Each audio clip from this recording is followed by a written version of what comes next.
अखेर एसटी महामंडळामध्ये भाकरी फिरली आहे। परिवहन विभागाचे अपर मुख्य सचिव आता एसटीचे अध्यक्ष होणार आहेत। एसटी महामंडळात भाकरी फिरली आहे।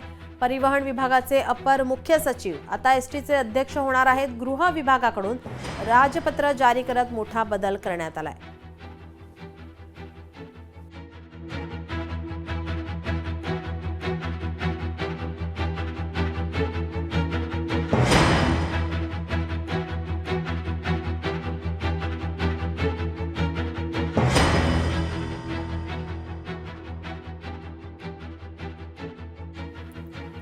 त्यात बदल करत आता भरत गोगावले यांची अध्यक्षपदी नियुक्ती झाली होती। परिवहन मंत्री प्रताप सरनाईक यांची निवड झाल्यानंतर सरनाईक हे निर्णय घेत होते।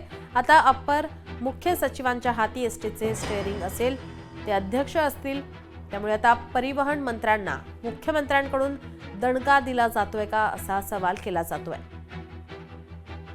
अखेर एसटी महामंडळात भाकरी फिरली आहे। परिवहन विभागाचे अपर मुख्य सचिव एसटीचे अध्यक्ष होणार आहेत। गृह विभागाकडून राजपत्र जारी करत मोठा बदल करण्यात आलाय। आपले प्रतिनिधी चेतन ननावरे आपल्यासोबत फोन लाईन वरून जोडलेले आहेत।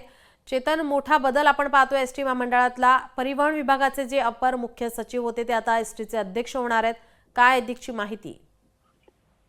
निश्चित नीलम, कुठेतरी हा शिवसेना आणि भाजपमधील पुन्हा एकदा वरचढ करण्याचा प्रयत्न होतोय का असाही प्रश्न या निमित्ताने उपस्थित होतोय। कारण स्वतः प्रताप सरनाईक यांनी एसटी महामंडळाचा अध्यक्ष होण्याची इच्छा व्यक्त केलेली होती आणि यानंतरही आपण पाहत आहोत की अपर मुख्य सचिव आहेत परिवहन विभागाचे, त्यांना आता अध्यक्षपदाची धुरा देण्यात आलेली आहे। त्यामुळे कुठेतरी प्रताप सरनाईक यांच्या इच्छेवरती हे विरजन पडलेलं आहे।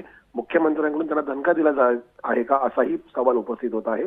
दरम्यान या प्रकरणी आता प्रताप सरनाईक काय प्रतिक्रिया देतात ही आपल्याला पाहावं लागेल। नीलम जी नक्कीच चेतन, धन्यवाद आपण दिलेल्या या माहितीसाठी।